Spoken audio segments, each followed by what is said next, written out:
के नाम से, भगवान के नाम से। तो भगवान एक ही है।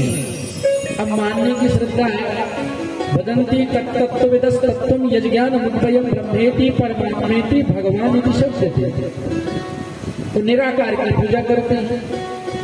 ब्रह्म जैसे एक बिजली है, जब बिजली थी तो ब्रह्म के रूप में थी, पर वैज्ञानिकों के द्वारा यांत्रिक पद्धतियों से बिजली को एकत्रित किया गया, फिर वही बिजली तार में प्रवाहित होने लगी। तो पहले ब्रह्म के रूप में, फिर परमात्मा के रूप में, और वही बिजली अब तारों में तो फैल गई, पर हम उसको तार को छू नहीं सकते। छुए तो करंट लग जाएगा, पर हमें पता कैसे चलेगा कि लाइट है, इस बिजली में करंट है कि नहीं। तो फिर बल्ब का उपयोग, होल्डर के माध्यम से बल्ब लगाया गया। तो जैसे बिजली रही तो बल्ब जल जाता है। तो भैया छूने की जरूरत नहीं है, और बल्ब नहीं जल रहा है तो मतलब बिजली नहीं है। तो बल्ब क्या हो गया? साकार रूप में, भगवान रूप में। ब्रह्म था तो कोई जानता नहीं था, परमात्मा था तो योगी लोग जानते थे, महात्मा लोग जानते थे, और भक्त लोग नहीं जानते थे। पर वही सगुण साकार रूप में जब भगवान बनकर आते हैं और सुंदर सुंदर लीलाएं करते हैं, तो जो व्यक्तियों, जो संसार में ग्रसित और मोहित लोग होते हैं, भगवान सुंदर सुंदर लीला करके अपनी ओर उनका मन आकर्षित कर लेते हैं। इसलिए भगवान का नाम है कृष्ण। आप जीव को बिना टेढ़ी किए हुए कृष्ण नहीं बोल सकते। कृष्ण टेढ़ी करना पड़ेगा जीव। भगवान का नाम भी टेढ़ा, और 3 जगह से टेढ़े भी हैं, आप देखना। और उनके जो नाम कृष्ण लिखा है ना, उसके नीचे जो रेप लगी हुई है वो भी टेढ़ी। जैसे बंसी कहते हैं, जैसे मल्लाह जो मछली वाले रहते हैं ना, तो वो भी एक जो उनका कांटा रहता है ना, वो भी तिरछा रहता है, टेढ़ा। उसमें खाद्य पदार्थ लगाते हैं, और जैसे ही मछली ने खाद्य पदार्थ को पकड़ा तो फंस जाती है। इसी प्रकार से भगवान का जो भगवान के नाम के नीचे जो रेप लगी हुई है, वो भी किसके तरह है? बंसी की तरह है। जैसे बंसी में कांटा होता है, इसी प्रकार से कांटा, तो उनके पास वो बंसी है और इनके पास ये वाली बंसी है।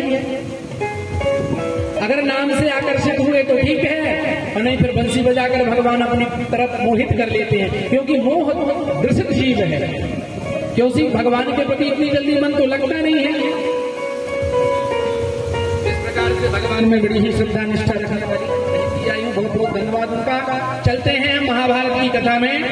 यदा मृधे कौरव संजयानाम वीरे स्वथो वीर गतं गतेषु प्रकोदरा विद्ध गदाभिमर्श भगनो रुदंडे धृतराष्ट्रपुत्रे। उस समय की बात है महाभारत की, जिस समय महाभारत में सभी कौरव मारे गए, और भीम सेन की विशाल गदा ने दुर्योधन का उर्दंड भेदन कर दिया, जंघाओं को तोड़ दिया, और घायल अवस्था में छोड़कर अपने शिविर में चले गए। अब जैसे विश्राम करने लगे, सायंकाल का वक्त आया, उसी समय अश्वत्थामा उनका मित्र आया, और दुर्योधन की यह दशा देखकर कहने लगा, मित्र, मैंने आपका वह साम्राज्य देखा, वह वैभव देखा, और आज उस महापराक्रमी की ये हालत। मित्र, मैंने तुम्हारा नमक खाया है, तुम्हारे बहुत से एहसान है मुझ पर, तुम बताओ मैं तुम्हारे लिए क्या सेवा कर सकता हूँ। तो दुर्योधन ने कहा, मित्र, अगर तुम कहते हो तो मुझे इस बात का दुख है कि हम 100 भाई थे, जिसमें से 99 मारे गए, और मैं 100वां हूं जो मैं भी मारा जा रहा हूं। पर मुझे इस बात का दुख है कि पांडव 5 भाई थे,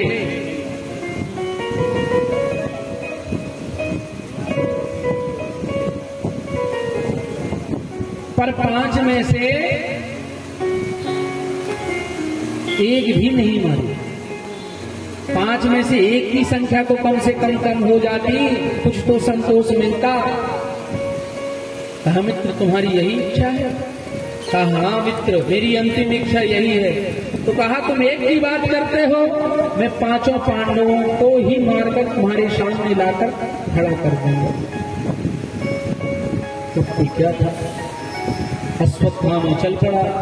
अब सोचा क्या किया जाए, 5 पांडव सशक्त हैं और मैं उनसे अकेले युद्ध नहीं कर सकता। तो काकउलूक न्याय से हमला बोलने का प्रयास किया। जैसे उल्लू रात्रि में कौवों पर हमला बोला तो सब कौवे मारे गए, तो एक उल्लू ने सारे कौवों पर विजय प्राप्त कर ली। यह बात उसकी समझ में आ गई। तब तो क्या हुआ, रात्रि में चल पड़ा। भगवान जिनको बचाना चाहें, जिनकी रक्षा करना चाहें, गोविंद जिनके रक्षक हैं, भगवान गए अर्जुन के पास। कहा अर्जुन सो रहे हो, बहुत नींद आ रही है तुम्हें। कहा प्रभु जब हम सारा भार आपके ऊपर छोड़ दिए हैं तो हम तो सोएंगे ही। भगवान ने कहा अर्जुन आज विजय की प्रथम रात्रि है और हमें सोना नहीं चाहिए, आनंद पूर्वक मनाना चाहिए। तो चलो। सो भगवान पांडवों को लेकर भ्रमण करने निकल गए। अब जैसे ही निकले तो 5 पांडवों की सैया में 5 पांडव पुत्र आकर सो गए। दिखने में वो 5 पांडवों के समान दिखते थे, ऊंचे पूरे थे तो छोटे ही लंबे थे। पर अश्वत्थामा आया और 5 पुत्रों को ही पांडव समझकर मार दिया रात्रि में, और एक कपड़े में बांधकर उनके सिरों को ले गया। जैसे ही अश्वत्थामा की दुर्योधन के पास लेकर गया, अश्वत्थामा कहा मित्र तुम एक ही बात कर रहे थे, मैं 5 पांडवों के सिर काट कर लेकर आया हूं। तब दुर्योधन खुश हो गया। मित्र आज तक जिसने जो काम नहीं किया उसने आज तुमने वही काम कर दिया। प्रसन्न हो गए। और जब पोटली खोलकर देखा और जब गौर से देखा तो दुर्योधन दुखी हो गया। दुर्योधन कहने लगा मित्र ये पांडव नहीं है, पांडव के बेटे हैं, पांडव पुत्र हैं, इन्हें तुमने क्यों मार दिया? इन्होंने क्या बिगाड़ा था हमारा? इन्हें मार करके तुमने हमें पानी देने वाला नहीं छोड़ा। तब तो क्या था, अश्वत्थामा घबराया कि पांडव जीवित हैं तो अब मुझे वही नहीं छोड़ेंगे। और यहाँ दुर्योधन का प्राणांत हो गया। दुर्योधन को श्राप था कि जब मृत्यु के समय तुम्हें सुख और दुख दोनों प्राप्त होंगे जब तुम्हारी मृत्यु होगी। तो सुख कब हुआ, खुशी कब हुई? जब सुना कि 5 पांडव मारे गए तो प्रसन्न हो गया, मेरे शत्रुओं का वध हो गया। पर जैसे ही देखा कि पांडव नहीं है, ये तो पांडव पुत्र हैं, दुखी हो गया। इनसे क्या बैर था मेरा, नन्हे नन्हे बच्चे उन्हें मार दिया, कैसे वंश चलेगा? दुखी हो गया तो उनकी मृत्यु हो गई, तो श्राप भी पूरा हो गया। अब यहाँ द्रौपदी देखी कि अभी तक बेटे उठे नहीं है, क्या बात है? तो दासी को भेजा कि जाओ बेटों को देखो क्यों नहीं उठे, क्या बात है? पर जैसे ही उनकी दासी आई, देखा तो खून से लथपथ बिस्तर था और धड़ तो पड़ा था पर सिर नहीं था।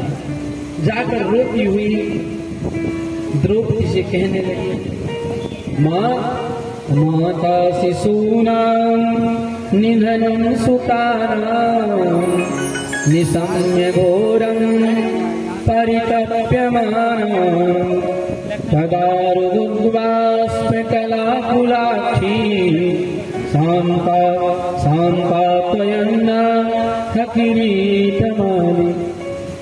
माँ गजब हो गया, आश्चर्य की बात है, पुत्र नहीं है, पुत्र नहीं है, पुत्र नहीं है, ऐसा करती हुई रोने लगी। माँ द्रौपदी ने सोचा क्या हो गया, क्या बात है, कैसी बात कर रही हो। माँ द्रौपदी दौड़ती हुई आई, जब पुत्रों को देखा कि पुत्र के धड़ तो पड़े हैं पर सिर है, सिर शरीर से अलग है और सिर भी नहीं है, छाती पीट पीट कर रोने लगी, विलाप करने लगी तुम्ही की भांति। अर्जुन ने यह दृश्य देखा तो रहा नहीं गया और अर्जुन ने गांडी उठाकर कह दिया, द्रौपदी तुम चिंता मत करो, तुम्हारे पुत्रों को मारने वाले शत्रु को मैं जीवित नहीं छोड़ूंगा और मैं तुम्हारे सामने लाकर उसे मृत्यु दंड दूंगा। ऐसी घोर प्रतिज्ञा करके भगवान के द्वारा संचालित रथ पर अर्जुन चल चले। अश्वत्थामा ने देखा कि अर्जुन मेरा पीछा कर रहा है और अर्जुन मुझे छोड़ने वाला नहीं है, तो अश्वत्थामा ने ब्रह्मास्त्र का प्रयोग कर दिया। अर्जुन घबरा गए, भगवान के चरणों में पाही पाही करने लगे। भगवान ने कहा, अर्जुन तुम क्यों घबराते हो, तुम्हें तो ब्रह्मास्त्र चलाना भी आता है, तुम भी ब्रह्मास्त्र चला दो। क्योंकि ब्रह्मास्त्र का प्रयोग जिसने किया है उसकी काट यही है कि ब्रह्मास्त्र को ब्रह्मास्त्र से ही काटा जा सकता है। जैसे कांटा लग जाए तो कांटे को कांटे से निकाला जा सकता है, लोहे को लोहे से काटा जा सकता है, विष को विष से ही काटा जा सकता है, यह रोका जा सकता है। किसी को सर्प काट देना तो बैठियों के पास यहाँ वहां मत भटका करो, डॉक्टरों के पास जाया करो। डॉक्टर के पास जाओगे तो डॉक्टर पता क्या करते हैं, जहर का इंजेक्शन लगाते हैं, इसमें कंट्रोल हो जाएगा और जीव बच जाता है। और कई ऐसे होते झाड़ा फूकी में लग जाते हैं लोग और धर्म भी चला जाता है। काया राखे धर्म है, काया है तो सब कुछ है, ये कुछ नहीं है। ब्रह्मास्त्र का प्रयोग कर दिया, आपस में ब्रह्मास्त्र टकराए, हाहाकार मचने लगा। भगवान ने कहा, अर्जुन तुम ब्रह्मास्त्र को शांत करो। अर्जुन ने वैदिक मंत्रों के द्वारा ब्रह्मास्त्र को शांत किया। अर्जुन जैसे ही रथ से उतरे, अश्वत्थामा के केसों को पकड़ लिया, घसीटते हुए लेकर आए और रस्सियों से बांधने लगे। भगवान ने कहा, अर्जुन तुम इसे बांध रहे हो, तुमने क्या प्रतिज्ञा की थी? क्या प्रभु मुझे याद है। भगवान ने कहा, इसे छोड़ना मत, क्योंकि मत्तम प्रमत्तमोन्मत्तम सुप्तम बालम स्त्रियम जडम प्रपन्न व्यर्थम वीतम नारी पुंहन्ति धर्मवेत्ता पुरुष स्त्री को, बालक को, मत वाले को और पागल को तो भी नहीं मारते, और इसने सोते सोते अबोध बच्चों को मार दिया, इसलिए इसे छोड़ना मत। अर्जुन कहने लगे, सरकार छोड़ने वाला तो नहीं हूँ, पर मैंने प्रतिज्ञा की है द्रौपदी के सामने, इसलिए इसको द्रौपदी के सामने ही मारूंगा। बांधकर अर्जुन लेकर आ गए, द्रौपदी के सामने जैसे लाकर पटक दिया। बताओ देवी, तुम जो कहोगी मैं वही करूंगा, बताओ इसे कैसा मारा जाए। तुम कहो तो जलती हुई अग्नि में जलाकर मारा जाए, तुम कहो तो जमीन में गाड़ कर मारा जाए, तुम कहो तो पानी में डुबा कर मारा जाए, तुम बताओ कैसे मारे। बंधे हुए अश्वत्थामा को द्रौपदी ने देखा, द्रौपदी रोती हुई गई और रस्सी खोलने लगी, कहने लगी, मुच्यताम मुच्यताम में स ब्राह्मणो नितराम गुरु। क्या कर रहे हो महाराज, इन्हें नहीं जानते आप, ये आपके गुरु के पुत्र हैं, और गुरु पुत्र तो गुरु के समान बंधनीय होता है, और आपने बांध रखा है, रस्सी खोलने लगी। भूल गए गुरुदेव के एहसानों को। सरहस्यो धनुर्वेद सति सर्वोपसंयम। आपको गुरुदेव ने सबसे अच्छा योद्धा धनुधर बनाया, तो आज आप गुरु ही मानो सामने पुत्र के रूप में खड़े हैं, तो आप उन्हें मार रहे हो।